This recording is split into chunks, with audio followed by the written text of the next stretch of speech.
Good evening, everyone. Okay, let's start to pay homage to the Triple Gem before we start meditation today. Yo so bhagava arahang samma sambuddho Sawakato jena bhagavata dhammo Supatipanno yatsam bhagavato savakasangho Dhammayang bhagavantang sadamang sasangham Ime sakare dukata panagara pute patikanhatu Amhakang te karatang hitaya sukaya Arahang samma sambuddho bhagava Buddhang bhagavantang abhivademi Sawakato bhagavata dhammo Dhammang namacchami Supatipanno bhagavato savakasangho Sanghang namami Annamayang buddhassa bhagavato bhupapa kanamakarang karomase Namo tassa bhagavato arahato samma sambuddhassa Namo tassa bhagavato arahato samma sambuddhassa Namo tassa bhagavato arahato samma sambuddhassa. Okay, back to the meditation for mental detoxification and relaxation. We have learned a couple weeks ago about the technique, how to sit, how to know the breath, and also mental detoxification and relaxation, the process of following the breath and counting the breath and also realizing the breath. So today I just would like to add on some aspect of meditation and the benefit of walking meditation, because we have been talking about the sitting technique, but I'm not mentioned about walking meditation. The meditation that people misunderstood. Sometimes they asking many questions about that. I want to emphasize to all of you that we must develop our mind for purification and penetration into truth, especially the ultimate truth. The Buddha taught us the Four Noble Truths. We want to penetrate, understand the truth, as well as the attaining perfections of life. Life is not mysterious, but it is sometimes difficult to understand. People did not understand clearly about what the life is. It is not beyond the abilities and intelligence of those with eye to see the mind, to understand the mind, the nature of mind, because Buddhism talking about mind and body or nama rupa when we come to the meditation room. If you're familiar with the Thai master or meditation master in Thailand, they usually use the Nama Arupa. All that is necessary is simply making the effort with firm purpose to achieve the goal. No one obtains anything without putting forth some effort. So in the Noble Eightfold Path, one is the right effort in the group of meditation, because if we are divided from 8 to 3, so the group of 3 is the right effort, right mindfulness, and right concentration. So like this, something is to be known and understand, not to be ignored. And perfect happiness can be attained here and now through meditation. So please sit comfortably, sit erect your body, your spinal cord, and close your eyes softly, gently, and take a deep in breath and long out breath. So make you feel comfortable. And I would like to share with you some aspect of the benefit of the walking meditation. So when we have the meditation retreat, yogi or the meditation practitioner practice mindfulness in 4 different postures. They practice mindfulness when they're walking, standing, sitting, and lying down. They must always sustain mindfulness in whatever position they are in. The primary posture for mindfulness meditation is sitting, with legs crossed, still, and try to keep your body erect. Because the human body cannot tolerate this position for many hours without changing. We alternate sitting meditation with periods of walking meditation. Since walking meditation is very important, I would like to discuss its nature, its significance, and its benefits derived from these practices. The practice of mindfulness meditation can be compared to boiling water. If one wants to boil water, one puts the water in a kettle and puts the kettle on the stove and then turn on the heat. But if the heat is turned off, even for an instant, the water will not boil, even though the heat is turned on again later. If one continues to turn the heat on and off again, the water will never boil. In the same way, if there are gaps between the moments of mindfulness, one cannot gain momentum. And so one cannot attain the concentration. That is why yogi or meditation practitioner at our retreat are instructed to practice mindfulness all the time. They are awake. From the moment they wake up in the morning until they fall asleep at night.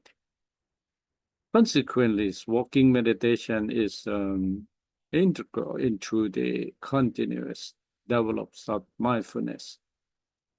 Unfortunately, people criticize walking meditation and claiming they cannot retrieve anything benefit or good results.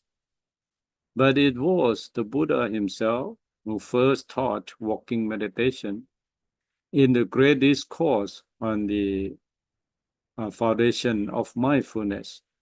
or Mahasatipatthana Sutta.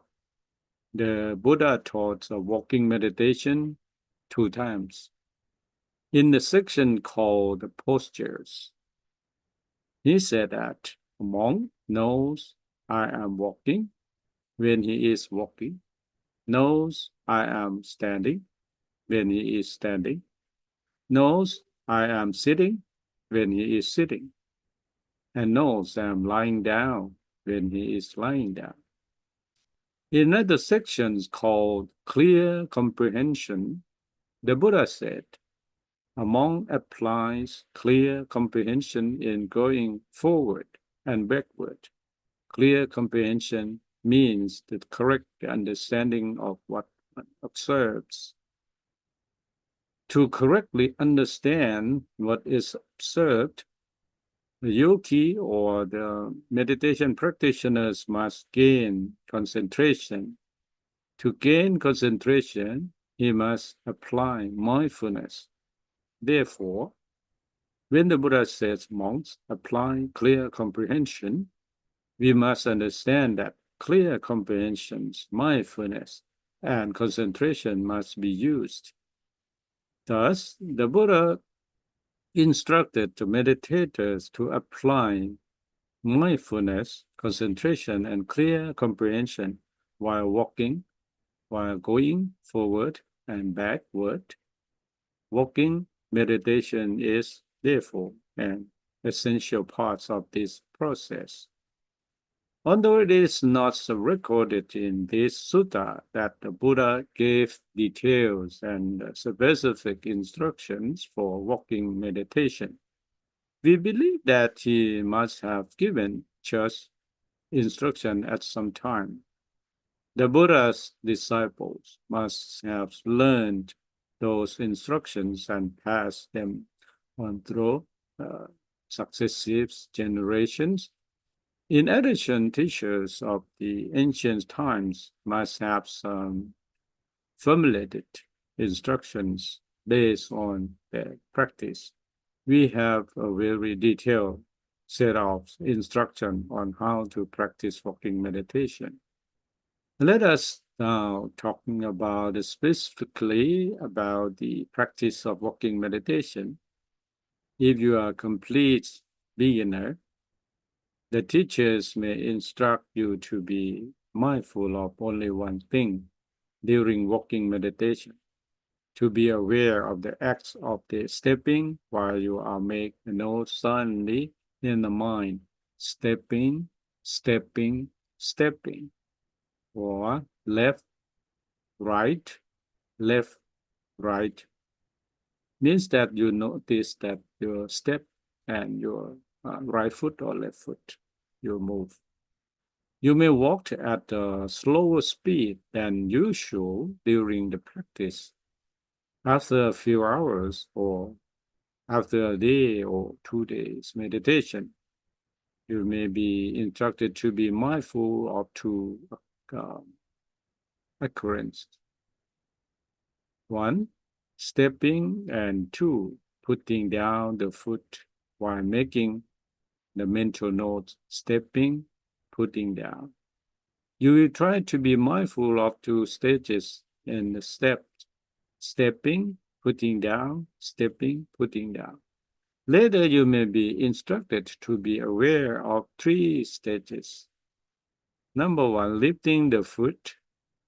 2, moving or pushing the foot forward. And 3, putting the foot down. Still, later, you would be instructed to be mindful of your 4 stages of each step.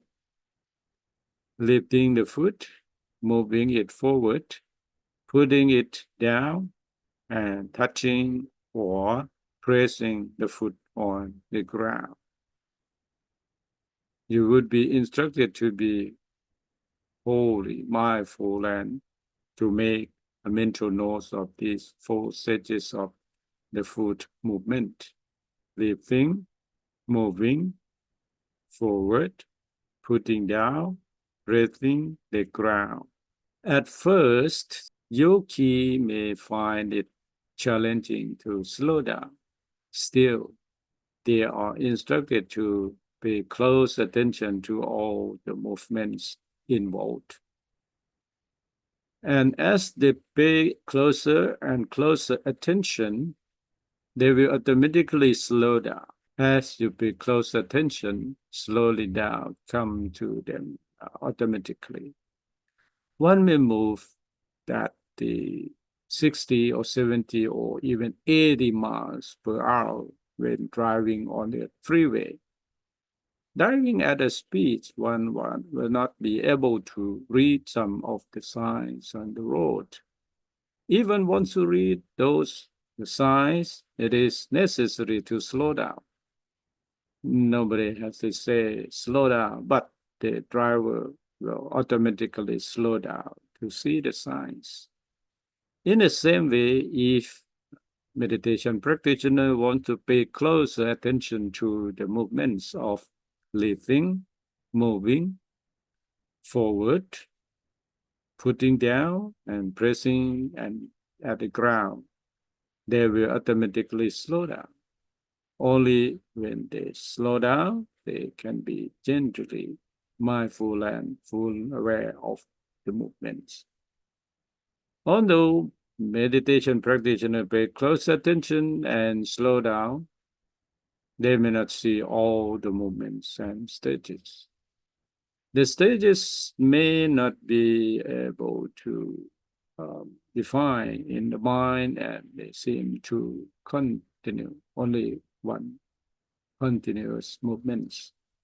As concentration grows more substantial, yogis will observe more and more of these different stages in one step. At least the 4 stages will be easier to distinguish. Meditation practitioner will know distinctly that the lifting movement is not mixed with the moving forward movement. And they will know that the moving forward movement is not mixed with either the lifting or putting down movement. They will understand all movements clearly and distinguish. Whatever they are mindful and aware of will be very clear in their minds. The yogi currently, as meditation practitioner, carry on the practice, they will observe much more.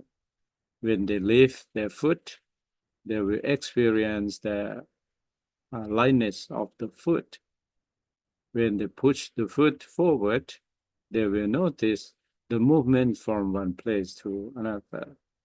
When they put the foot down, they will feel the heaviness of the foot because the foot becomes heavier and heavier as it descends. They feel the touch of the heel of the foot on the ground. Therefore, along with the observing, lifting, moving forward, putting down, and pressing the ground, meditation practitioner will also perceive the lightness of the rising foot, the motion of the foot, the heaviness of the descending foot. And then the touching of the foot, which is the hardness or softness of the foot on the ground. When meditation practitioner perceive these processes, they will perceive the full essential element.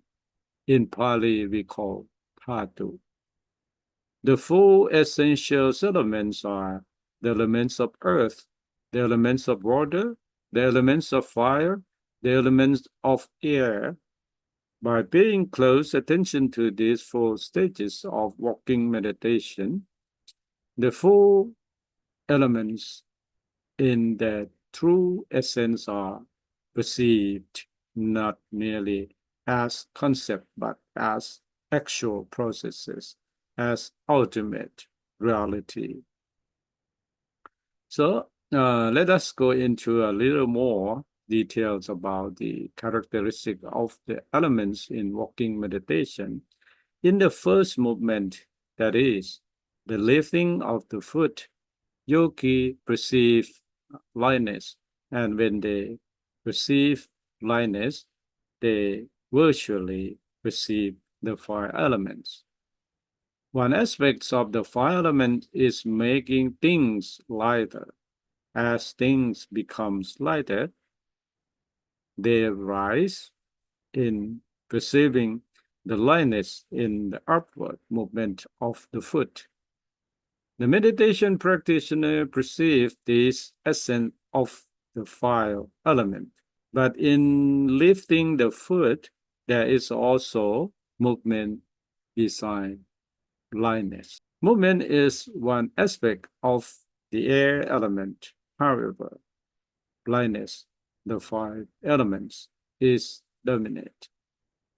So we can say that in the living stage, the fire element is primary and the air element is secondary. These two elements are perceived by yogis when they pay close attention to lifting the foot. So you can learn and then practice more about walking meditation after you sitting for one period of time, and then slowly move your body, change your position from your sitting to standing. Visualize your standing posture, start from the top of your head down, take a deep breath, and mental note, recite standing, standing, standing three times, and then you start to walking. But don't forget to pay attention. Pay close attention to your right foot and move forward and step down, and then change to your left foot. Pay attention to your left foot lifting and moving, and then touching the floor. So by this way, you can walk, standing, learning, walking, back and forth until time is over. So thank you very much for all of you to join the meditation class today. So from now on, we are going to observe the breathing exercise until the time is over. Thank you very much.